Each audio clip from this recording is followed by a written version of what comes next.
সেই একাংশ কারা? একাংশ বলতে কয়েকজন না। আপনার প্রশ্নটা ভুল, এবং আপনার প্রশ্নটা হচ্ছে এরকম যে কিছু মানুষ তাদের জায়গা থেকে ব্যক্তিগতভাবে প্রোপাগান্ডা ছড়াবে।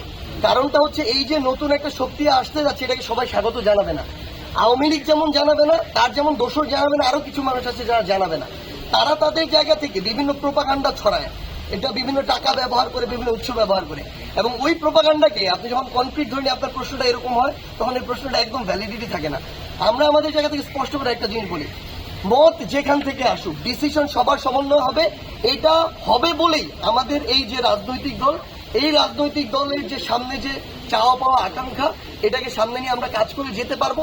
এবং আপনাকে শুধু একটা জিনিস বলি, যেদিন আমাদের এই রাজনৈতিক দলটি আসবে, আমরা যাদের সমন্বয়ে এই রাজনৈতিক দলটি করতে যাচ্ছি, যে কোনো ব্যক্তিগত পারিপার্শ্বিক স্বার্থকে একপাশে রেখে দেশ এবং মানুষের স্বার্থকে সামনে নিয়ে আমরা এগিয়ে যাব। এটাই হচ্ছে আমাদের কমিটমেন্ট।